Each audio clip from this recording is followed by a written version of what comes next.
My heart was already racing when I sat down in the passenger seat of the filthy and foul-smelling land yacht of an ancient Cadillac. The man who was to be my chauffeur for the night barely spoke a word as we sped from one downtown city road to the next, but I was glad of that fact. What he had in store for me before the sun should rise again, I had no real way of knowing, but I was certain it would be nothing good. I used to love reading stories, but as much as I enjoyed indulging in the good ones, I couldn't resist picking apart those I didn't care for. I would rarely comment on the tales I enjoyed, but the ones that didn't do it for me, well, I wouldn't hold back. I made sure to point out every single little typo or error I could find, while making sure the author knew how much they let me down as a reader. They say to write for an audience of one, and as far as I was concerned, I was that lone reader who was meant to be appeased by the writer.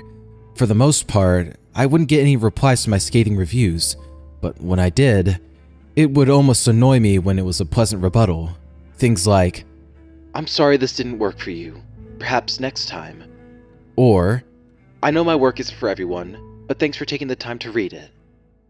I'm not going to say I was looking for a fight or anything, but friendly replies to my likely hurtful words felt almost like I was being casually dismissed.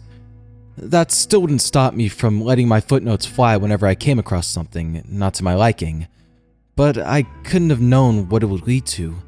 I don't imagine anyone could predict anything like this, but I wish I'd realized how much my words could hurt me, even if I didn't care how much they offended others. The writer's name was Viatoribus, and I'd left comments on just about every story he'd posted. In all honesty, his tales weren't all that bad. A little too graphic and gruesome for my liking, but enjoyable for what they were. They all featured the same narrator, some creature pretending to be a man while inflicting its own brand of brutal justice on those it deemed deserving of its wrath. Basic guilty pleasure stuff, but sometimes entertaining and worth a read. It was the typos and grammatical errors that drove me nuts, as well as his inability to use punctuation the right way. Now, I can't lie, I'm not the best with punctuation myself, plus I tend to have some regular spelling flubs too, but that never stopped me from bringing it up. This isn't about my own hypocrisy, or otherwise lack of tact in the way I critique, though it most certainly changed my outlook on all that. I had a pretty rough day when I came across his most recent story. I was in an awful mood, not exactly up to reading some gory fiction, but I did anyway. It was so damn long-winded, filled with gratuitous violence and swearing, and just all around painful to read at the time. I did finish it though. Plus, I even found myself on the edge of my seat a time or two, but all in all, it wasn't my cup of tea. Not the kind I like to drink when I was in this sort of mood anyway. Being the most important of all his respective readers, I tore it to shreds. Don't even get me started on this steaming pile of illiterate crap. Verbose, drawn-out slog to read through, filled to the brim with unnecessary and juvenile swearing, and all-round insulting to anyone with a modicum of intelligence. The author likely lives in his parents' basement, listens to heavy metal music, and has never had any sort of meaningful relationship with anyone other than his pillow. You should be ashamed of yourself for this, and I feel dumber for having endured reading it. Was it necessary to outright insult the guy? Of course not, but that didn't stop me. Did I genuinely think the story was that god-awful? Not at all. Any other day I would have likely enjoyed it, left a few mildly scathing remarks, and went on with my day. Between not sleeping much the night before and getting treated like an indentured servant to my boss, I used this poor guy as an outlet for my own misery. I wouldn't admit that to myself at the time, but I realize now the error of my ways, even if it is too little, too late. For the next few hours, I kept checking back on my comment to see if it had garnered a response. It almost frustrated me that all it had gotten was a handful of thumbs down, but not a word from the author. Not at first, anyway. I was still grouchy when I made one last look to see that the writer had indeed left a reply. I almost let my mouth water after reading his short response. You can do better? I instantly felt my face get warm, as though he had the nerve to even ask such an outlandish thing. Of course I can. I could write better than this slog with one arm tied behind my back. I actually had to retype those words a few times, as my fingers were trembling so violently that I kept smacking the wrong keys. I just stared at the screen when I was done, waiting for the guy to have the nerve to say another word. When his 2-word reply popped up beneath my blunt retort, I was finally lost for words. Sounds good. I still left that screen pulled up on my laptop while I tried to figure out if I should type anything in response, but I couldn't think of anything to say. Was it some sort of dare? Did he want to challenge me or something? I just gazed at the screen for a few more moments before walking away from it and finding something else to occupy my mind. If nothing else, I wasn't angry anymore, just a bit perplexed.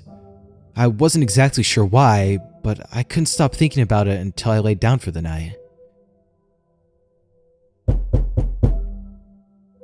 I had only been able to sleep for maybe 2 hours when the pounding on my front door caused my eyes to blink back to life. I groggily pulled my phone from the nightstand to check on the time, instantly lighting a fire beneath me when the heavy knocking repeated.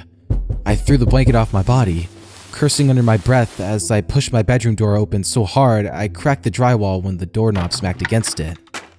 "Do you have any idea what time it is?" I said, after yanking open my front door with even more aggravation than I had the one that led to my bedroom. I do. The greasy-looking man in the long trench coat asked. "Pissed off and tired. What do you want?" I felt my back tense up when I finally allowed my eyes to raise to meet the face of the hulking man. He was somewhat unusual looking, though I couldn't quite put my finger on what it was about him that made me feel that way. He appeared to be maybe in his late to mid-40s, having shoulder-length, messy and knotted brown hair with light streams of gray, thick stubble beard, and a very weathered-looking face.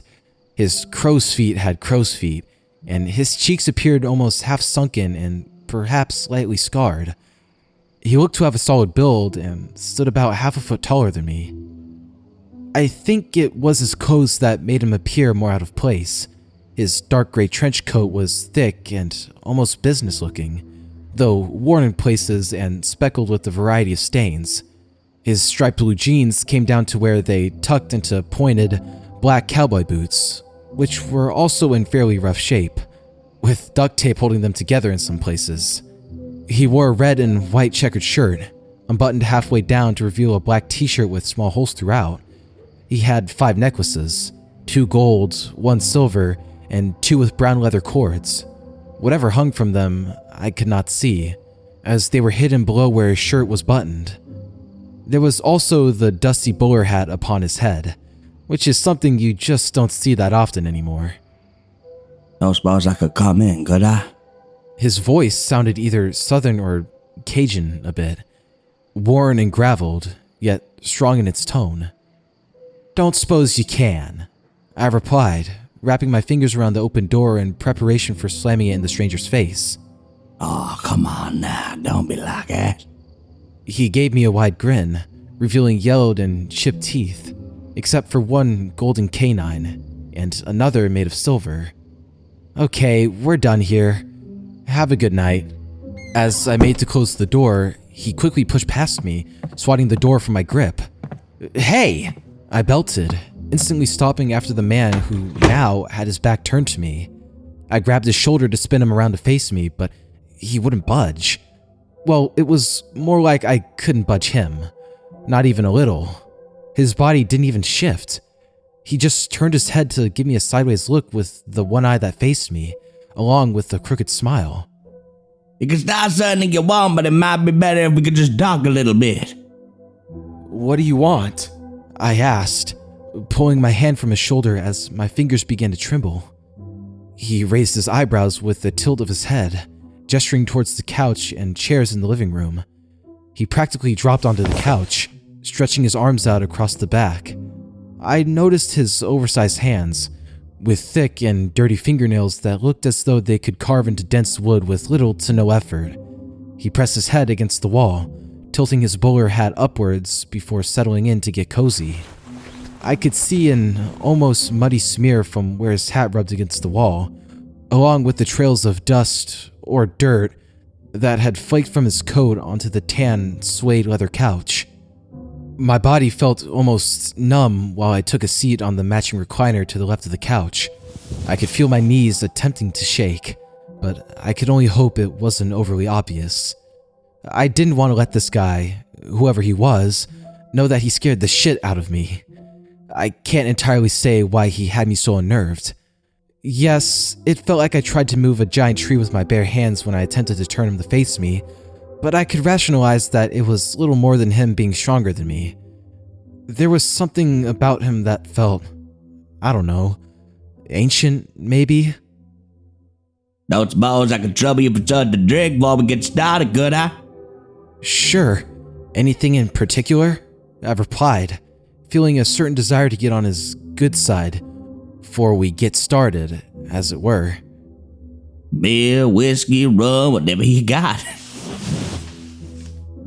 I quickly grabbed a six-pack of beer from the kitchen, sat it on the wide coffee table he had since placed his muddy feet on, and grabbed one for myself, twisting the cap off.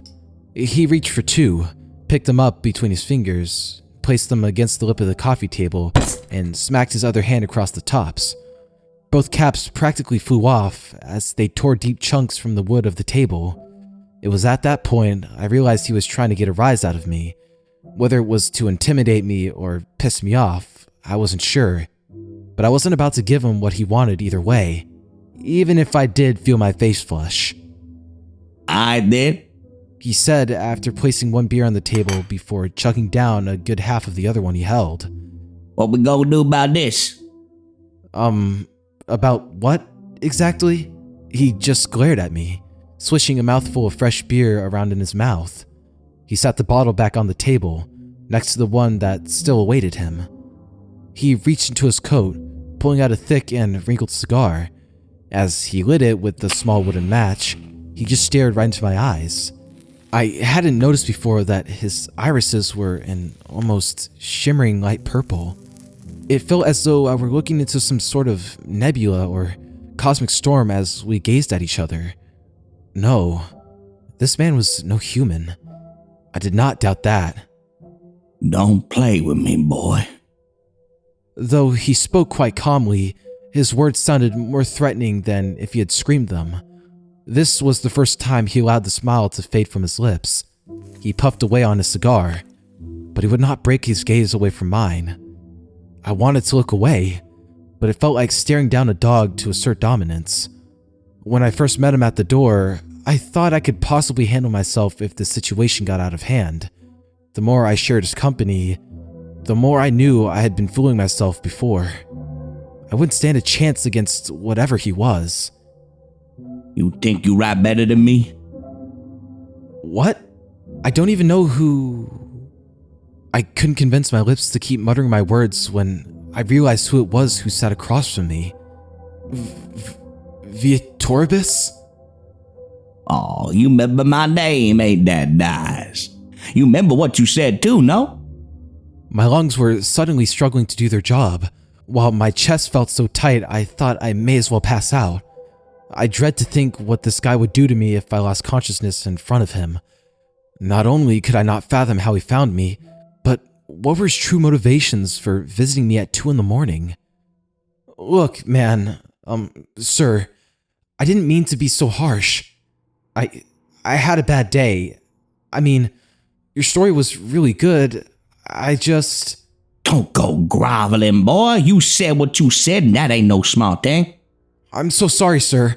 I didn't mean to... Ain't that Bob what brung me here, kid? 'Twas the other. He raised his eyebrows, smiled wide, and winked when he said that, making me feel strangely more on edge than I already did. I can't lie. This guy had me terrified. Not only did it look like one scratch of those gnarly fingernails would likely give me Ebola or something, but he looked like he could effortlessly tear me in two if he had the urge to. He almost appeared more like a beast than a man. There was something more feral about him. Something hungry. The other part? You said you could do better. You remember? I didn't mean to, sir. I was rude and cold and just a complete asshole. I swear I... Ain't nothing to get worked up for, boy. But you was gonna go for a ride with me. When yous get back, you gon' right by what you seen, you hear me? I just nodded, or I think I did anyway. My whole body was shivering, so it could very well have just been my trembling making me a life-size bobblehead doll. He lifted himself from the couch, leaving a large, man-sized imprint of grime and dust in his wake. As he casually strolled over to the front door, he wrapped his fingers around the knob, looking back at me before pulling it open. If you're good, I might even let you keep both your hands and top it out. Ain't no need in tearing one off if I don't got to. Those words almost caused me to lose control of my bladder. Even though I had offered to write a better tale than his with one hand tied me on my back, he obviously had no interest in using rope to bind me. I had no idea where he intended to take me, nor what the story I was expected to write would entail. But I could only hope I would qualify for whatever he considered good. For a solid half hour, he guided his massive car up and down parts of the city I had never seen before. I couldn't tell if he was looking for something specific, but I was growing more nervous by the second. With the type of storytelling he specialized in, I could only hope his work was mostly fabricated, horrific fantasy. But I would soon observe firsthand that that was not the case at all. He finally parked the ancient caddy across the street from an especially dingy-looking motel. It came off like one of those places you could rent a room by the hour, or maybe a glorified crack den or something. With a tilt of his head, he gestured for me to follow along while he lifted himself from the car. As we walked into the lobby of the inn, I could see that my first instinct about the place had been quite accurate. It looked as though it should be condemned. Every wall was riddled with holes, filth, and varying sizes of creepy crawlies darting one way or the other. There were at least 3 somewhat malnourished looking people.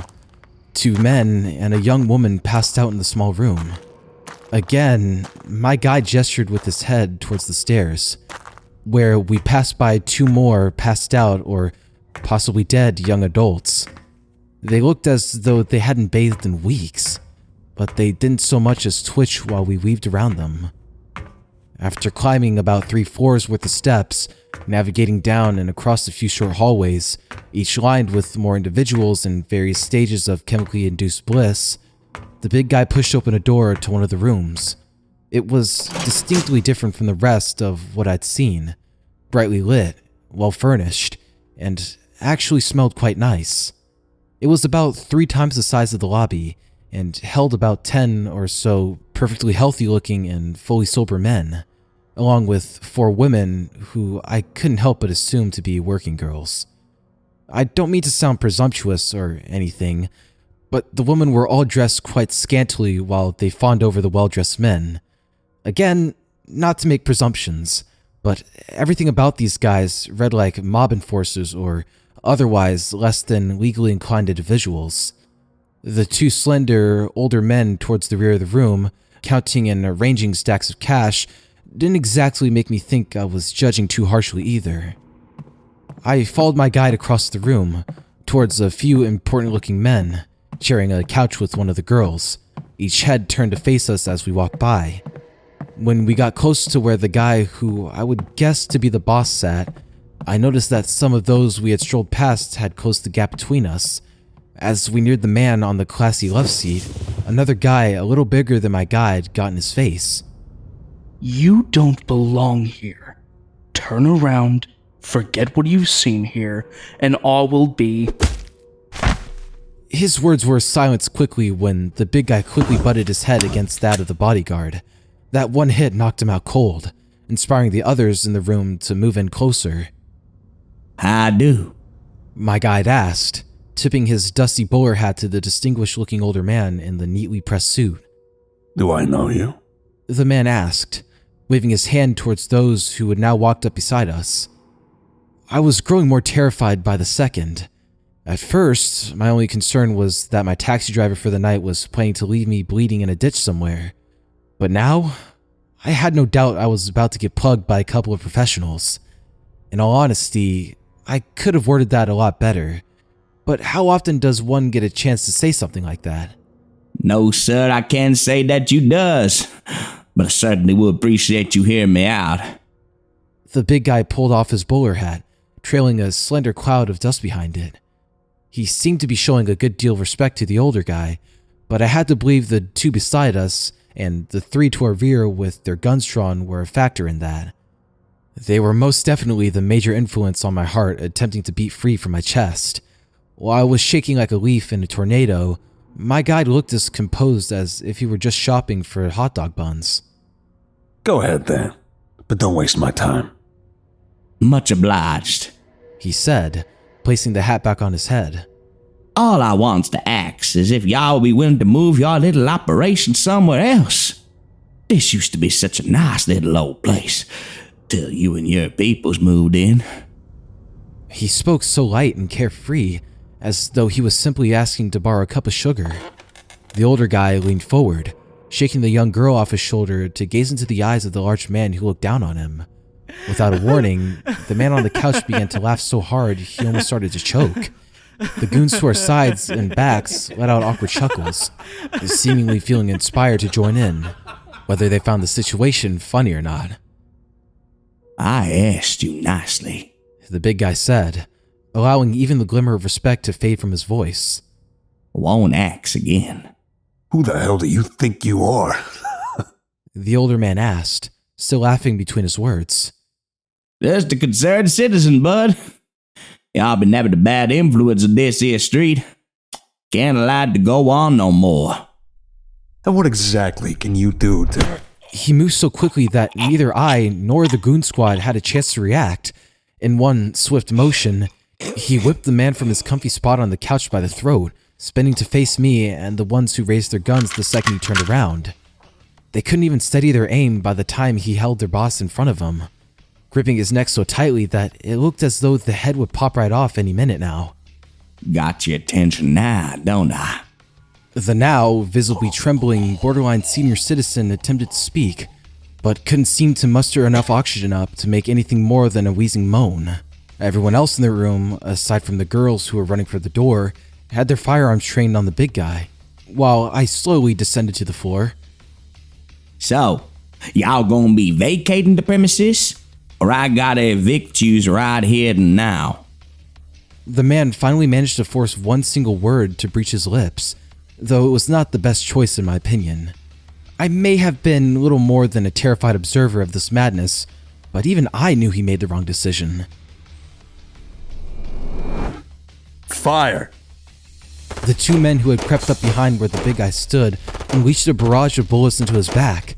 I curled up into as tiny a ball as my body could form, but I still winced at the sound of the lead tearing into the meat of my chauffeur.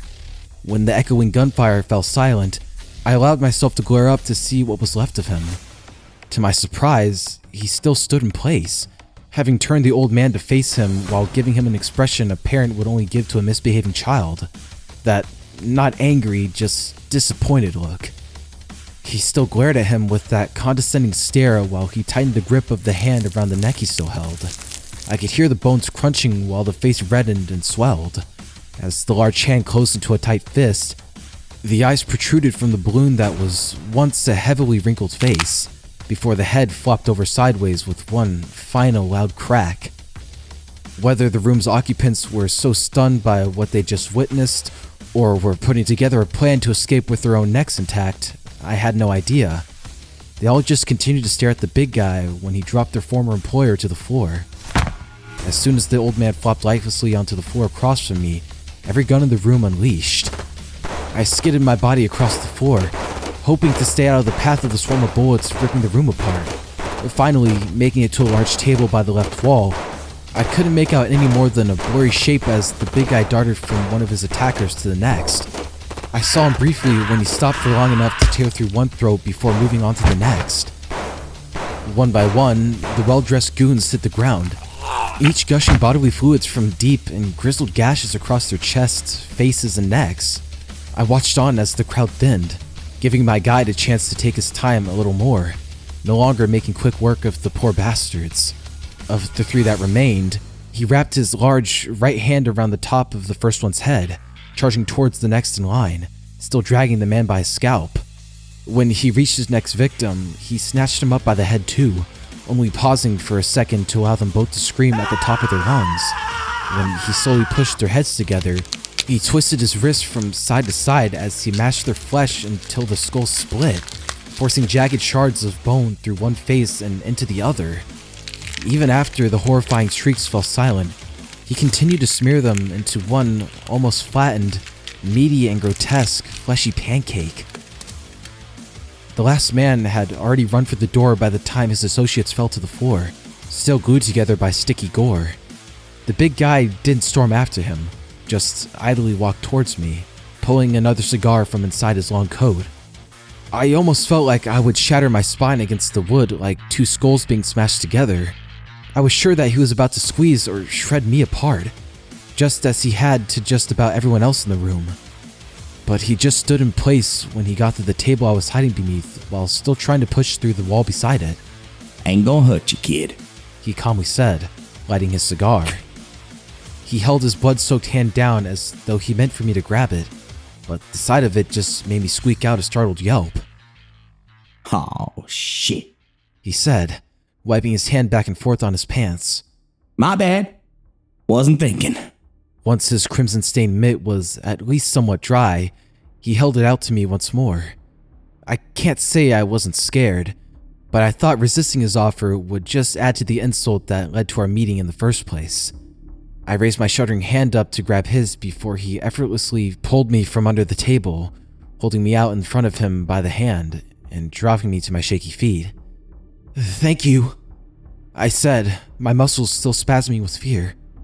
You remember the way back out? I think so. Meet you at the car.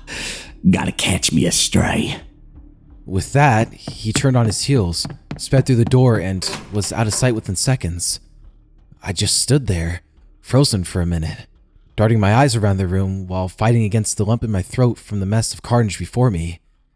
When I finally convinced my limbs to work again, I quickly paced back to the door my guide had fled through only moments before, weaving in between the still unmoving guests of this fine establishment. When a blood-curdling scream bellowed out from floors below, it froze me in my tracks again. Assuming the hunter had indeed found his prey, I began to move once more. My still shuddering legs made descending the stairs no simple task, but when I arrived back on the ground floor, it took just about every ounce of self-control I had not to vomit evidence all over the lobby. When my eyes met the upper half of the man who had hoped to find the freedom when he darted from the once pleasant room in the otherwise moth-eaten hovel, I chose not to seek out where his bottom half was, only held my breath as I charged towards the fresh air of the world beyond the door. The moment I left that awful place behind me, the chilly breeze almost collided with the burning acid in my stomach in a less than friendly manner. I still fought to maintain my composure, even when the old caddy on the other side of the road revved its engine one good time, instantly pulling my attention back to the fact my chaotic night may not be over just yet. Feeling my guts bubbling over, I ran as quickly as I could towards the land yacht, falling to my knees and rushing into the breakdown lane before I could even think about stopping it. I was still buckled over, gasping for breath when the passenger door across from me opened up. You alright, kid? "I'm good. Thank you," I replied, still dry heaving. When I finally composed myself as much as I could hope to, I climbed into the stretched out Cadillac without a word, clicked my seatbelt buckle, and stared vacantly through the filthy glass. Feeling the eyes of the stranger carving into me, I turned to see him cocked to one side in his seat, gazing at me with the smirk on his face. When he moved his arm, I winced and tensed up, but he just patted me on the chest with a look of something resembling pride on his face. You done good, kid. With that, he shifted himself back into position, revved the engine one more time, threw it into gear, and got back onto the road. Throughout the drive back to my home on the outskirts of the city, my chauffeur happily and loudly sang along to the greatest hits of 70s classic rock. I almost began to feel a little more comfortable and even a bit thankful to still be alive, until I took a look into the grim nature of his gleeful, celebratory karaoke. When we pulled back into my driveway, I tensed up again with the fear of the night's festivities having reached their end. He turned the radio volume down and shifted himself to face me again. You got a week to write about what you seen tonight. I ain't gonna watch over you or leave you with one less hand or nothing, even if that was the deal. But let's just see if you can really put together a better tale than me. And if I can't? He just gave me a wide grin, revealing those yellow teeth, bookmarked with his gold and silver canines. He didn't answer my stuttered question, only leaned over me to unlatch the door to my right, causing me to damn near piss myself for a second. It wasn't until I climbed out that he spoke one last time, while he shifted back into his driving position. If it ain't no drawn-out slog, maybe we can collaborate again sometime. Have us a meaningful relationship. Get me out of my mama's basement and all. He gave a wink before shifting the old caddy into reverse. See you around, kid. One way or t'other. I still stood in place, shivering from head to toe while he backed up, cranked his radio back to full blast, and drove out of sight. Even though he gave me a week, I started writing as soon as I got out of my extended shower. The sun was already beginning to rise beyond the glass of my windows, but there was no chance of convincing my frantic thoughts to calm down enough to let me sleep anytime soon. Besides, I wanted to make sure I at least got a rough draft down before anything I witnessed that night got otherwise altered or exaggerated by my subconscious. Whichever way this goes, whether he likes my story or not, I'm certain I haven't seen the last of Viatoribus. But I truly hope he likes this. I tried to revisit my previous posts to delete my childish criticism, but he had already taken them down. It could be that he plans on making me his personal scribe if he enjoys my story. Of course, if he doesn't like it, maybe he will write another, one more tale of dark justice, featuring me in painfully vivid detail.